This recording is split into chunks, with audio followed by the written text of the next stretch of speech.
बस ठीक है, हो गया। अपन स्टार्ट करेंगे आज। क्या पढ़ा था लास्ट टाइम पे अपन?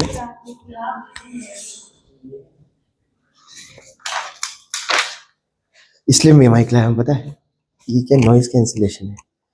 तो चिल्लाना मत जोर जोर से, वरना आ जाएगी। चिल्लाओगे तो आ जाएगी, ऐसे बोलोगे तो नहीं आएगी। सर ठीक है, ये ऊन में खच्चर की आवाज है।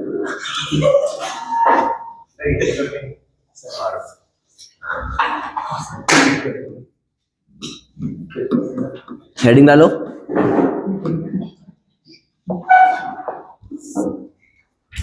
अच्छा, कपड़ा भी हट रहा है।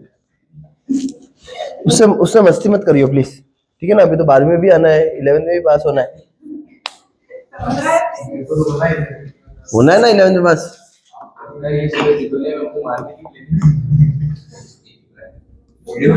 हेडिंग डालो, oscillation in loaded spring. Oscillation in a loaded spring. देखो, थोड़ा सा समझने की कोशिश करना चीज को कि अपने पास में क्या हो रहा है। तो आपके पास में मैं यहाँ पे 3 डायग्राम बनाने वाला हूं।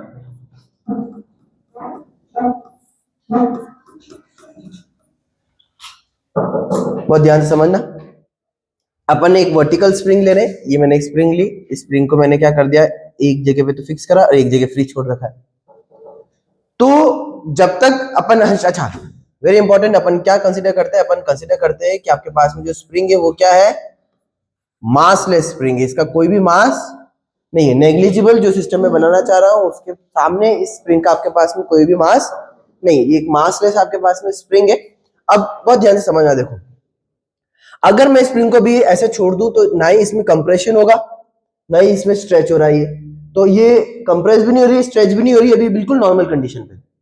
तो ऐसी कंडीशन पे जब आपके पास में स्प्रिंग जो है वो ना ही स्ट्रेच होती है ना ही कंप्रेस होती है, तो ये लेंथ इसकी बोलते हैं नेचुरल लेंथ। क्या बोलते हैं इसको अपन? Natural length. बस अब अगर अपन इससे डिस्प्लेसमेंट कराएंगे, n डॉट l से अपन रिप्रेजेंट करेंगे नेचुरल लेंथ को, तो ये नेचुरल लेंथ का लेवल है मेरे पास। जैसे ही अपन इस स्प्रिंग को या तो इससे अंदर कंप्रेस करें या तो इसके नीचे की तरफ इसको स्ट्रेच करेंगे, तो आपके पास में क्या होगा, एक रिस्टोरिंग फोर्स जनरेट होगा, जो अपन ने वर्क एनर्जी एंड पावर में भी पढ़ा है। हर स्प्रिंग के अंदर आपके पास में क्या होता है, एक रिस्टोरिंग फोर्स होता है। अगर मैं कंप्रेस करूंगा तो रिस्टोरिंग फोर्स बाहर की तरफ लगेगा, यानी अपोज करेगा कंप्रेशन को। अगर मैं इसको स्ट्रेच करूंगा तो क्या करेगा, वो अंदर की तरफ लगेगा। तो मेरे पास क्या होगा, मुझे ये पता पड़ा था कि सर जो भी रिस्टोरिंग फोर्स होता है आपके पास वो इस लेंथ की प्रोपोर्शनल होता है। अब उससे पहले मेरे को क्या करना पड़ेगा, तो मेरे को इसमें आपके पास में कुछ डिस्प्लेसमेंट क्रिएट करना पड़ेगा। अब सबसे पहले अपन थोड़ा सा डिस्प्लेसमेंट क्रिएट कर, देखो समझो। अपन को ऑसिलेशन इन स्प्रिंग नहीं पढ़ना है, ऑसिलेशन इन लोडेड स्प्रिंग पढ़ना है। तो लोडेड स्प्रिंग के केस में क्या होगा कि जैसे ही मैं इस स्प्रिंग के ऊपर थोड़ा सा मास लगाऊंगा, आपके पास में क्या होगा, वो नीचे की तरफ शिफ्ट हो जाएगा। है ना? जैसे ही मैंने थोड़ा सा मास लगाया, क्या हुआ, स्प्रिंग थोड़ी सी स्ट्रेच हुई और कहां शिफ्ट हो गई, नीचे की तरफ। मान लो आपके पास में ये वो नया लेवल है, तो और यहां से यहां तक ये कितना डिस्प्लेसमेंट करिए, तो डी करिए। मान लो कितना करिए डिस्प्लेसमेंट, डी करिए। अब क्या होगा सर, कुछ टाइम तो अगर आपने इसको यहां से लगा के छोड़ दिया तो कुछ टाइम तो ऊपर नीचे ऊपर नीचे ऊपर नीचे आएगा और फिर एक पॉइंट पे क्या हो जाएगा, ये रेस्ट पे आ जाएगा। तो अपन वही कंडीशन ले रहे हैं। अपन कहां से स्टार्ट कर रहे हैं, अपन स्टार्ट कर रहे हैं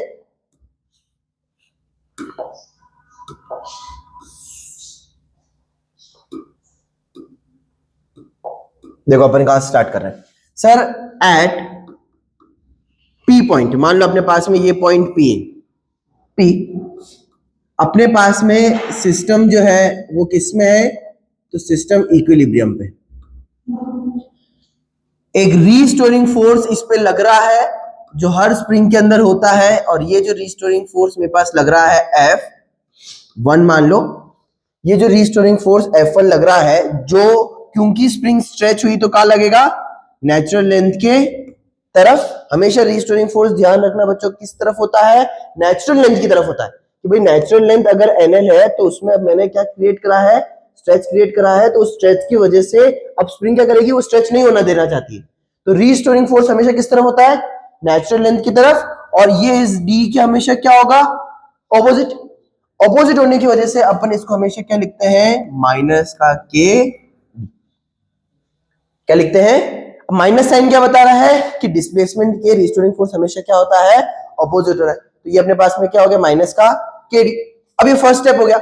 अगर वो सिस्टम इक्विलिब्रियम पे है तो अब इस देखना बहुत ध्यान से मास को, अब इस मास पे दो फोर्स लग रहे हैं, एक लग रहा है सर रीस्टोरिंग फोर्स और एक क्या लग रहा है, mg। तो एट रेस्ट इक्विलिब्रियम पे आपके पास में क्या होगा, ये mg बराबर किसके हो जाएगा, माइनस ऑफ kd। किसके बराबर हो जाएगा, माइनस ऑफ kd। क्या मेरी बात समझ में है कि नहीं, हाँ है ना। तो ये पहली इक्वेशन हो गई। अभी तक सिस्टम ने ऑसिलेट नहीं करा है, ऑसिलेट करेगा या फिर नहीं करेगा वो भी अपन देखेंगे। यानी अपन ने लास्ट क्लास में पढ़ा था कि भाई अगर कोई भी चीज अपने पास ऑसिलेट कर रही है तो एक कंडीशन फॉलो होती है, एफ एक्स के प्रोपोर्शनल होना चाहिए या फिर ए एक्स के प्रोपोर्शनल होना चाहिए। अब देखते हैं अपने पास में वो आ रहा है क्या, नहीं आ रहा है। अब मैं क्या करता हूं, अब मुझे इसको ऑसिलेट कराना है, यहां तक मुझे गणित समझ में आती है। अब मैं क्या करता हूं, एक नेट फोर्स लगाता हूं इसको नीचे की तरफ, क्या होगा सर,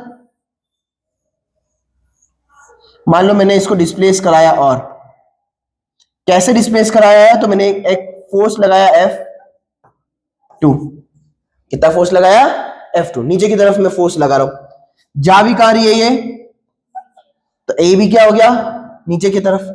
अब देखो जल्दी से अपन क्या देख रहे हैं, अब नया लेवल क्या हो गया इसका, B हो गया, ये क्या हो गया इसका नया लेवल। कोई दिक्कत वाली बात, कंफर्म, बढ़े अपन आगे। अब मुझे एक बात बताओ, अगर यहां से यहां तक ये x है, कितना है ये, x है, तो अगर मैं इस पे नेट फोर्सेस निकालू, अब बहुत ध्यान से देखना, तो ये डिस्टेंस यहां से यहां तक कितनी हो गई, x प्लस क्या करना पड़ेगा, d। तो ये कितनी हो गई, x प्लस d।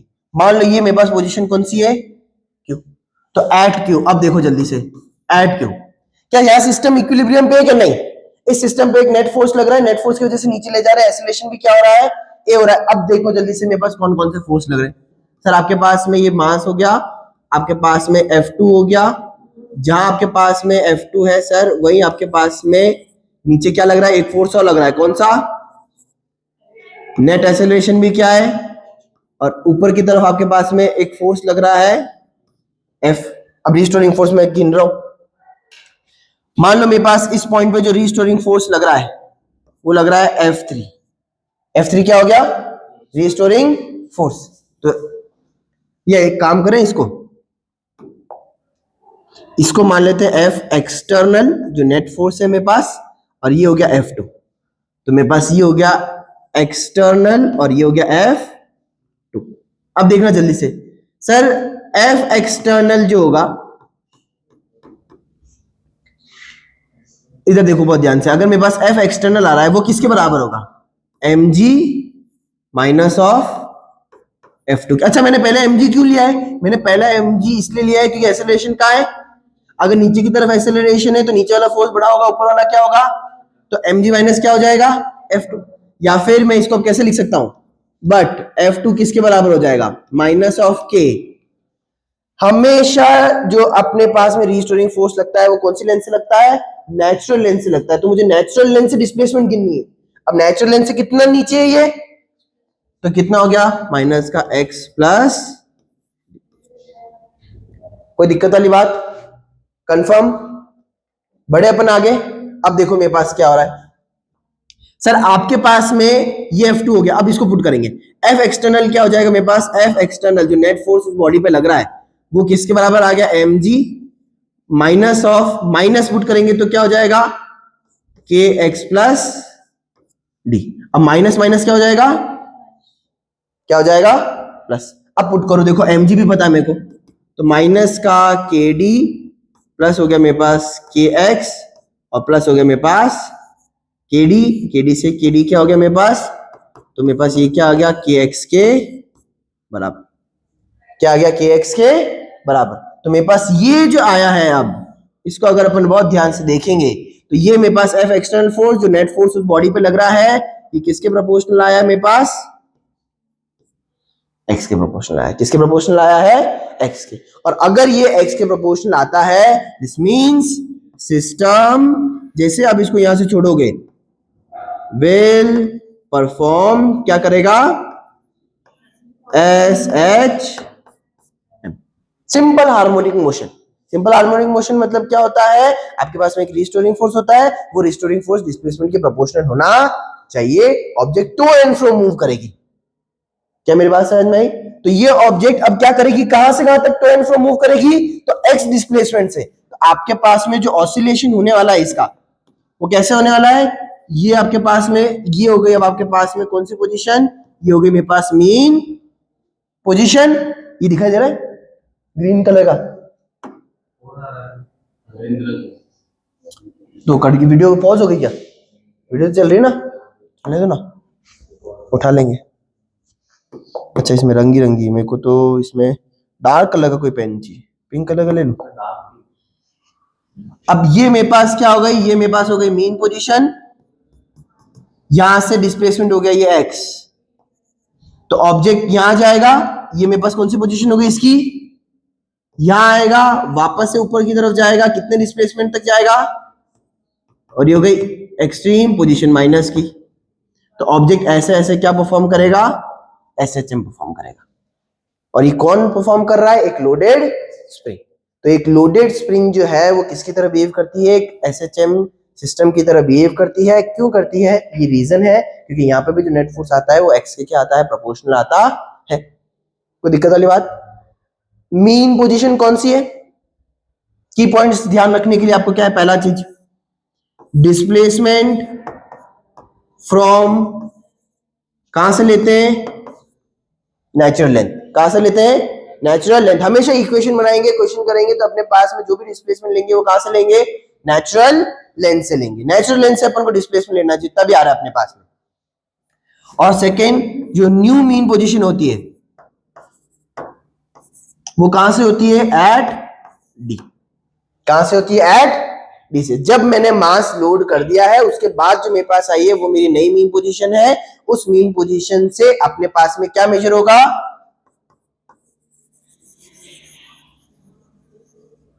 एम्पलीट्यूड। क्या मेजर होगा उससे? एम्पलीट्यूड।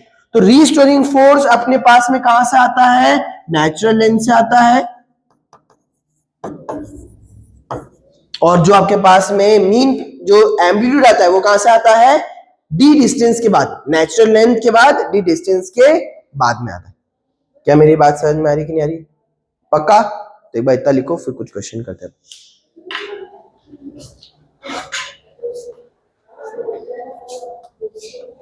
तुम्हें क्लास के बच्चे खेल रहे हैं?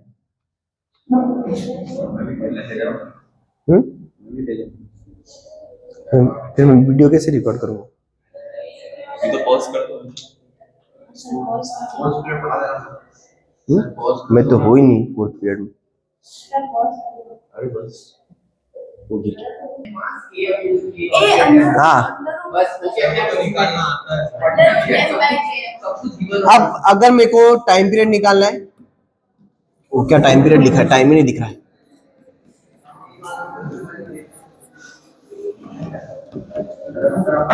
तो कैसे निकालेंगे? समझना मेरी बात बहुत ध्यान से। अपन ने एक रिलेशन पढ़ा है, omega is equals to 2 pi by T. हमेशा ध्यान रखना कि अगर अपन टाइम पीरियड की बात कर रहे हैं तो यही फंडे से निकलेगा।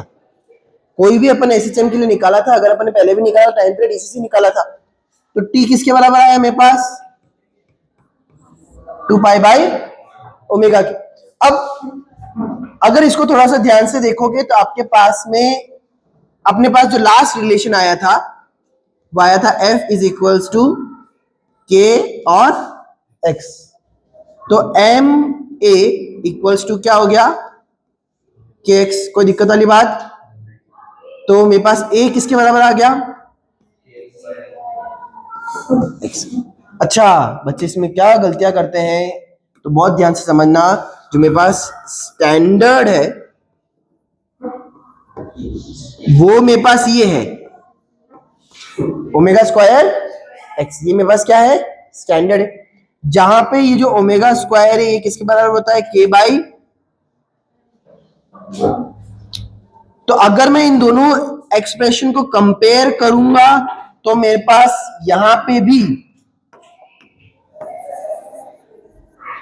ओमेगा स्क्वायर किसके बराबर आएगा, पर ये दोनों के अलग अलग है, दोनों के क्या है, यहां पे ये जो के है ये क्या है, हाँ क्या है, यहां पे जो स्टैंडर्ड इक्वेशन में जो के है वो कौन सा है, एसएचएम का कांस्टेंट है। कौन सा कांस्टेंट है, एसएचएम का। ध्यान रखना के दोनों में यूज हो रहा है। जब एसएचएम में अपन ने जो के लिखा था वो कौन सा था, एसएचएम वाला कांस्टेंट के था, जो किसके बराबर, जो आपके पास में एक कांस्टेंट वैल्यू है। यहां पे जो आपके पास में के है वो कौन सा है, स्प्रिंग कांस्टेंट है। कौन सा है, स्प्रिंग कांस्टेंट। दोनों के अलग अलग अलग है, तो ये भी आपके पास में क्या है,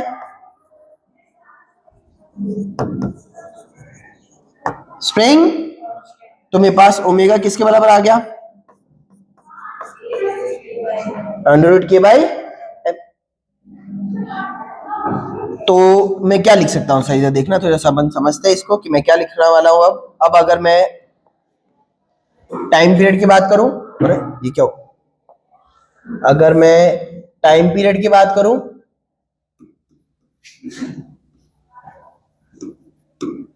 तो टाइम पीरियड टी हो जाएगा 2 pi by omega, that is equals to 2 pi under root. Omega किसके बराबर है, के बाई एम। इसको रेसिप्रोकल कर देंगे तो क्या आ जाएगा, एम बाई, ये मेरे पास क्या हो गया, टाइम पीरियड।